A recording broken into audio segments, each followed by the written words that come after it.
बड़े मजेदार किस्सा यहाँ पर हुआ है। 2022-23 में विधायक निधि से कुछ कंप्यूटर यहाँ पर मिले थे।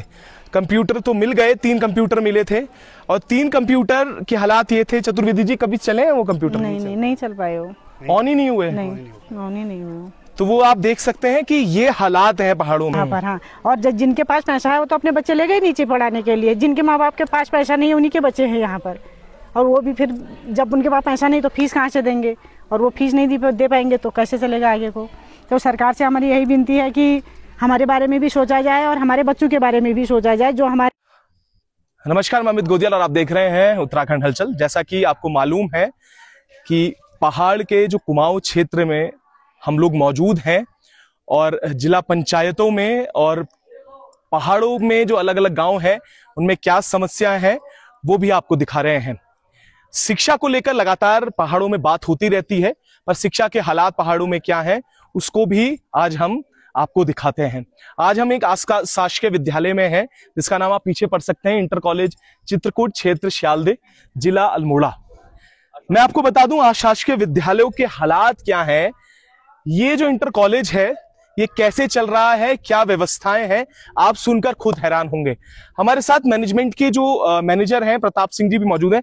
प्रताप सिंह जी, क्या हालात हैं श्यालदे इंटर कॉलेज के, क्षेत्र श्यालदे के क्या हालात हैं? इंटर कॉलेज में क्या कुछ हो रहा है, क्या व्यवस्थाएं हैं और कितने बच्चे यहाँ पर अभी पढ़ाई कर रहे हैं और किस तरीके के हालात हैं अभी? सर, इस स्कूल में बच्चे तो 150 हैं, लेकिन यहाँ बिल्डिंग की स्थिति बहुत दयनीय है। काफी दिक्कतें आती है जी। जो हमने पीटी टीचर रखे हैं उनकी भी सैलरी हम चंदा करके दे पा रहे हैं सर। तो सर इसके सरकार को कई बार सांसदों को, विधायक को अवगत करा दिया, कुछ नहीं हो पा रहा है। तो सर चलाना बड़ा मुश्किल हो रहा है स्कूल को, ये है सर, चलाना बड़ा मुश्किल हो रहा है। मैं आपको बता दूं कि ये विद्यालय जो आप देख रहे हैं इसमें जो बिल्डिंग की बात हो रही है, आप देख सकते हैं अभी भी जो ये टीन पड़ी है इसमें भी लगातार बरसात में चू रही है पूरी। और बगल में एक हॉल अभी आप देख रहे हैं, इस हॉल में अभी विधायक निधि से 2.5 लाख रुपए आए थे।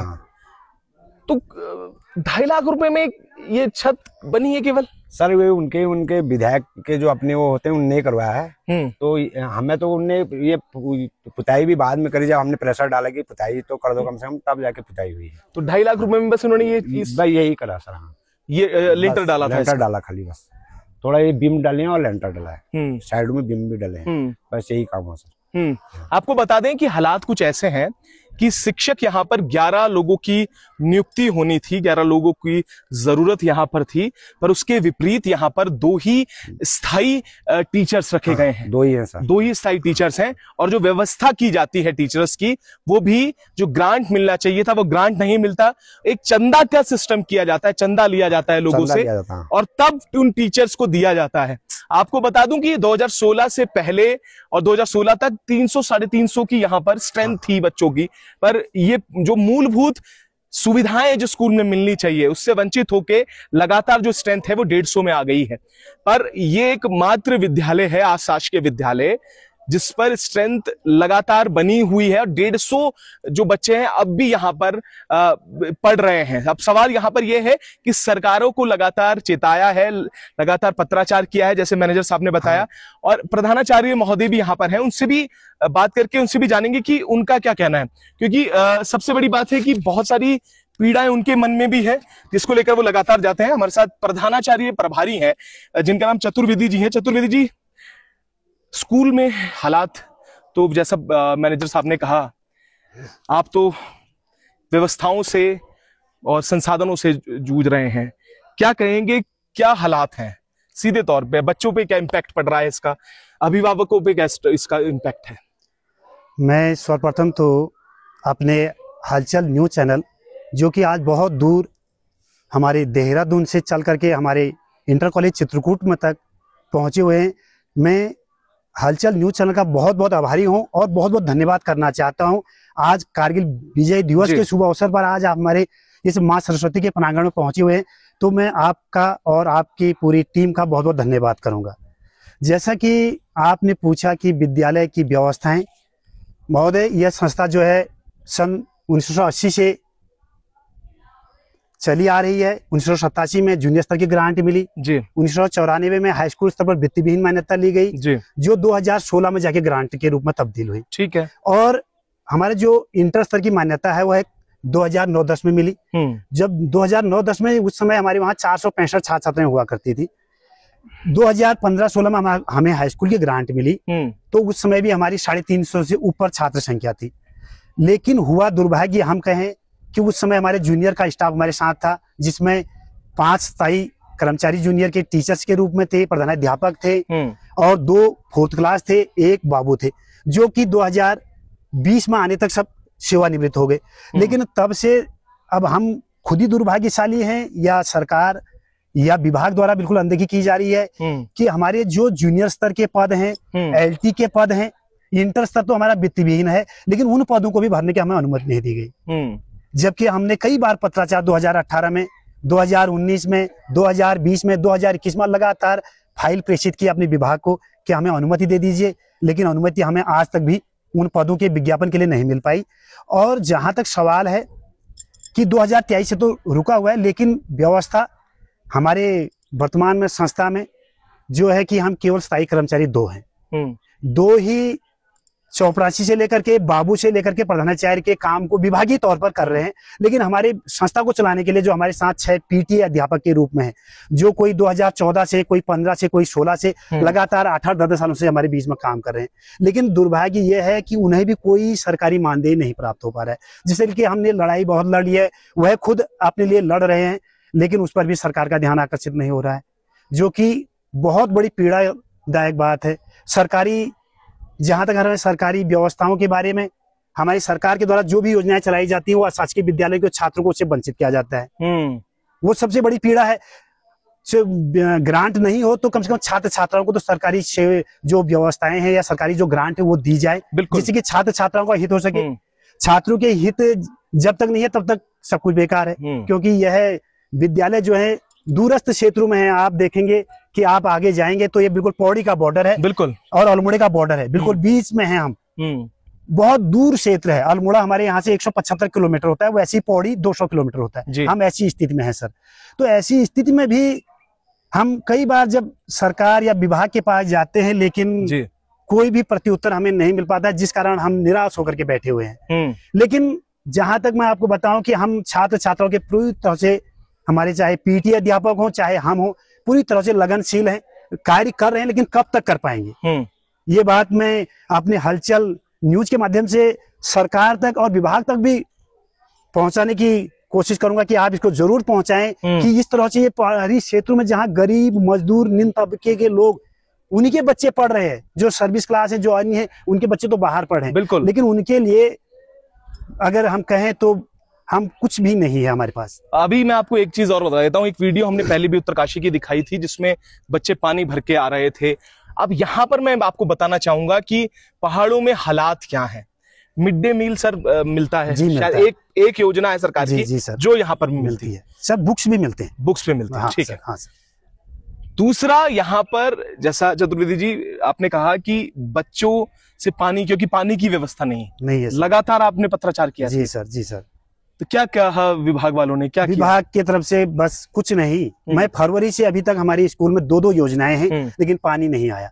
भोजन माताएं हमारी करीब करीब 1 किलोमीटर दूर जाकर के पानी लाती हैं, तब भोजन बनता है। छात्र छात्राएं हमारे बोतलों में भर करके पानी लाते हैं, तब वो है अपने पानी का प्रयोग करते हैं, पानी पीते हैं। हम अपने बोतलों को अपने बैगों में लाते हैं, तब हम पानी पीते हैं। पानी फिर भी कोई सुनने के लिए किसी तरह से, मुख्यमंत्री पोर्टल पर भी इसकी शिकायत हुई, वहां से भी कोई जब कोई कार्यवाही नहीं हुई। विभागीय अधिकारियों से तो होती है इस बारे में, लेकिन सुनने की अनसुनी होती है। जबकि यहाँ पर 150 छात्र छात्र हैं सर, एक दिन में 150 छात्र छात्राओं के लिए कम से कम 2000 लीटर पानी तो अवेलेबल हो जाए, लेकिन नहीं। आप देख लीजिए, आप कैमरेमैन से कहेंगे सर थोड़ा सा पानी के नलों को देख लीजिए, एक नल पीछे है। ये हर घर जल हर घर नल योजना है, जिस पर कि पानी का बूंद आज तक नहीं देखा। एक जो हमारी संस्थान की योजना है वो पीछे हमारे किचन में है, वह लाइन भी नहीं है। तो जहां हम स्वच्छता की बात कर रहे हैं सर, हम आज भी पानी के बिगड़ हैं। शौचालय में आप देखेंगे कि पानी नहीं है। हम जब यहाँ पर पीने के लिए नहीं है तो शौचालय में कैसे होगा? हाँ सर, जब लड़कियां भी पढ़ती होंगी, बिल्कुल जी, कैसे जाती है? एजुकेशन होती है। अब वो उसी तरह से जाती हैं, क्या व्यवस्थाएं करें हम भी पानी की व्यवस्था कैसे करें? विभाग से लड़ सकते हैं, अधिकारियों से लड़ सकते हैं, अगर वहां से कुछ भी नहीं हो पाता तो हम भी इसलिए अब चुप बैठ गए हैं, बहुत थक गए हैं फरवरी से कहते कहते, जबकि पहले मिलता था, लेकिन फरवरी से तो बहुत ही, जबकि इस बरसात में पानी, गर्मियों से ही बरसात शुरू हो चुकी है, लेकिन फिर भी पानी के लिए हम तरस रहे हैं। ये देखिए विडंबना देखिए कि पानी की क्या व्यवस्था है। और मैडम भी थोड़ा सा, मैडम को हाँ, ये हमारी मैम है जो कि पीटीए में कार्यरत है 2015-16 से। थोड़ा सा आप भी बताइएगा, मातृशक्ति की अपनी एक भूमिका होती है, कहीं भी लगा दीजिए आप। क्या कहेंगे मैडम कि कैसे हालात हैं विद्यालय के? क्योंकि बहुत सारी चीजें तो बताई दी हैं सर ने। जी हाँ सर ने। पानी की व्यवस्था नहीं है, शौचालय में लड़कियां भी यहाँ पर हैं। जी सर। देखिए अभिभावक इस विश्वास से स्कूल में भेजते हैं कि शिक्षा भी मिलेगी जी, और बहुत सारी समस्याएं होती है, तो कैसे शौचालय में पानी ना होना और इस तरीके से मूलभूत जो समस्याएं वो आ रही हैं, टीचर्स की कमी लगातार है, क्योंकि जब नहीं है पैसे नहीं है देने के लिए, आप लंबे समय से काम कितना वेतन मिलता है यहाँ पे? वेतन या मैं बोलूंगा एक जो वो लगाओ आप, एक प्रोत्साहन राशि में कहूँ, कुछ भी नहीं है, वही है 2-2.5-3 हजार रुपये। उसी में हम 2015-16 से लगे हैं 5-6 लोग, और उसमें कुछ भी नहीं। आप जबकि पिछली बार भी हमने पीटीए उसमें भी देहरादून गए थे और मंत्रियों से भी मिले थे और उनसे भी मिले थे, लेकिन कहाँ कुछ नहीं कर रहे हैं सर। अब ऐसे ही हो रहा है, हम लोगों का भी भविष्य खतरे में ही लग रहा है। और जैसे उस समय तो अब क्या हुआ कि उम्र भी निकलती जा रही है जी। जिस समय हम यहाँ पर लगे थे 10 साल पहले, तो उस समय तो उम्र थी हमारे पास, लेकिन आज उम्र बढ़ती जा रही है। वो भी हमारे लिए समस्या हो रही है कि कल को क्या करेंगे, कैसा करेंगे, कहाँ जाएंगे। जब आज तक हमने बच्चों को पढ़ा रखा है तो कल को और काम क्या कर पाएंगे हम। और जो हमारी छात्राओं का है, अभी हमारे पास मेरे ख्याल से ज्यादा छात्राएं हैं, छात्र कम है, छात्राएं ज्यादा है। हाँ, छात्राएं हमारे पास ज्यादा है, लेकिन फिर भी ना शौचालय का वो है, पानी का ही नहीं है तो शौचालय का क्या करें हम फिर।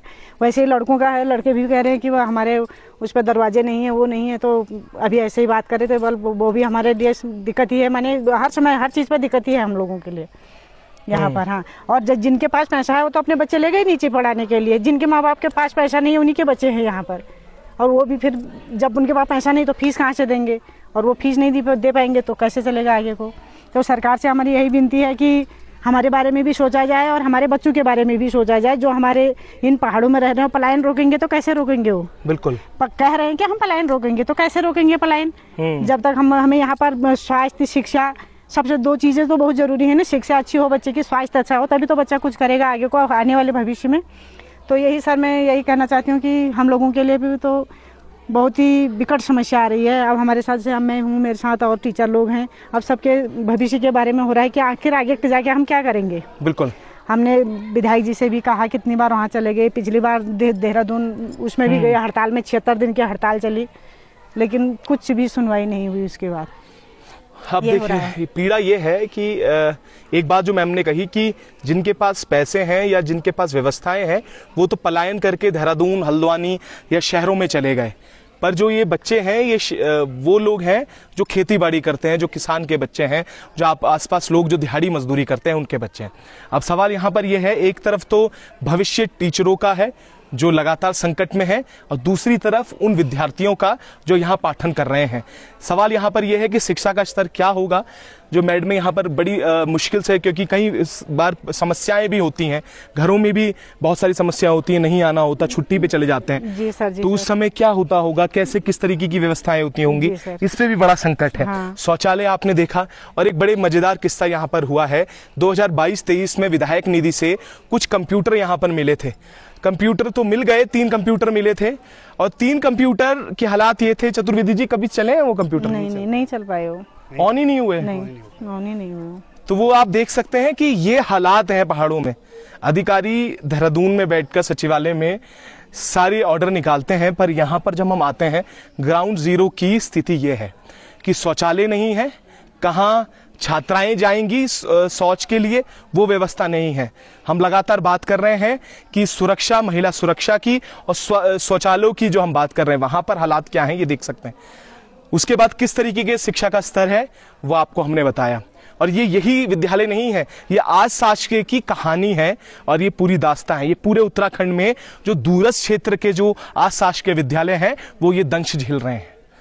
आखिर इन लोगों की गलती क्या है? इन लोगों की गलती ये है कि इन्होंने लगातार ये स्ट्रेंथ बना के रखी है। 150 बच्चे यहां पर पढ़ा रहे हैं। हो सकता था ये भी अन्य राजकीय विद्यालयों की तरह 2 या 3 बच्चों के साथ करते तो शायद 2 टीचर्स इनफ होते और आप अपना वेतन ले रहे होते, तो शायद आपको इतनी जद्दोजहद करने की जरूरत ना होती। यही कहूंगा चतुर्वेदी सर। मैं तो शिक्षा के बारे में आपसे एक प्रश्न और कहूंगा सर कि 2021 में मुझे जी यहाँ पर ये प्रभारी के रूप में कार्य करने का अवसर प्राप्त हुआ जी, लेकिन 2021 से आज 2025 हो गया है। मैं अपने उन जो अल्प मानदेय पर कार्य कर रहे हैं, कोई 4,000 कोई 5,000 में, उनके सहयोग से और इस जनता के सहयोग से मेरा परीक्षा फल हाई स्कूल और इंटर में हमेशा 100% रहता है। बिल्कुल, हाँ, वो भी आपने बात बताई, बिल्कुल, कि इतने दूरस्थ क्षेत्र में पूरी प्रयासरत रहते हैं। लेकिन मैं आपके चैनल के माध्यम से सरकार का ध्यान भी आकृष्ट करना चाहूंगा कि इन चीजों पर ध्यान दें कि आखिर ये संस्थाओं के साथ दोहरा मापदंड क्यों हो रहा है। पूरी दोहरा मापदंड है, ना तो जो सरकारी की तरह इन छात्र छात्राओं को कोई लाभ दिया जाता है, वो दोहरा मापदंड है कहीं ना कहीं कि सभी के लिए एक जैसी व्यवस्थाएं बने, या फिर इन संस्थाओं को भी राजकीय कर दिया जाए, उनको भी एक रूपता दिखाई जाए। जो यहाँ पर कार्य कर रहे हैं उनको प्राथमिकता देते हुए उनको उनके योग्यता के अनुसार उनको उस पद पर नियुक्त करके और राजकीय कर दिया जाए। तो जिससे कि ये जो अंतर है, जो छात्र छात्रों में और गवर्नमेंट और अशासकीय में जो अंतर है, वो अंतर भी समाप्त हो जाएगा और हमें भी काम करने में सुविधा होगी। हम भी, कोई हमारे स्कूल में कर्मचारी बढ़ेंगे, यहाँ से इधर उधर ट्रांसफर होते रहेंगे। तो ये चीज़ें हैं सर। ये तो हमारी पहाड़ी क्षेत्रों में तो बहुत बड़ी विडंबना है और हमारे लिए तो बहुत ही विडंबना है कि जो 6 से 12 तक ये संस्था वर्तमान में चलायमान है, लेकिन स्थायी और अस्थायी कुल 4th क्लास से लेकर के प्रधानाचार्य तक, बाबू से लेकर के अध्यापक तक मात्र 7 या 8 कर्मचारी हम यहाँ पर हैं। तो सब घंटी बजाने से लेकर के पानी लाने तक का काम स्वयं करना पड़ता है, कार्यालय खोलने से लेकर सफाई करने तक का काम स्वयं करते हैं। तो मैं आपके चैनल से माध्यम से हाथ जोड़ करके विनती कहूँगा कि ये बातों को हमारी सरकार तक पहुँचा दीजिएगा। अब देखते हैं कि ये सरकार तक पहुँचती है या फिर से इसे ऐसे ही इग्नोर कर दिया जाता है जैसे आज तक हुआ है। पर सवाल बहुत सारे अब भी वही हैं, कब तक ये हालात होंगे और शिक्षा का स्तर कहाँ जा रहा है पहाड़ों में, और किस तरीके से एक विद्यालय जो अब भी इस आस में है कि शायद यहाँ पर व्यवस्थाएं होंगी तो बच्चों का भविष्य सही और अच्छा हो पाएगा।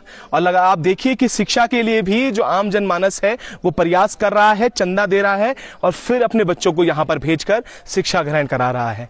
सिर्फ मात्र घोषणाओं से इतिश्री कर ली गई है। हर घर जल की बात कहने वाली सरकारें, अब यहाँ पर हाल आप खुद देख सकते हैं। विद्यालयों में जल नहीं पहुंचा, घरों की बात ही क्या कहें।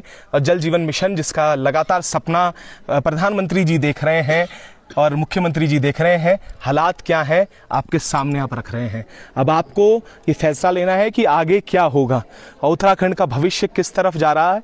ये सारी चीजें इस विद्यालय की बिल्डिंग से लेकर जो व्यथा हमने आपको सुनाई है उससे साफ दिखती है। अभी और कहानियां हैं इन पहाड़ों में। इस खूबसूरती के साथ ये काला दंश भी है जो यहाँ के लोग हर रोज झेल रहे हैं, हर रोज देख रहे हैं। हम भी अपडेट करते रहेंगे, तब तक के लिए जुड़े रहिएगा और देखते रहिएगा उत्तराखंड हलचल।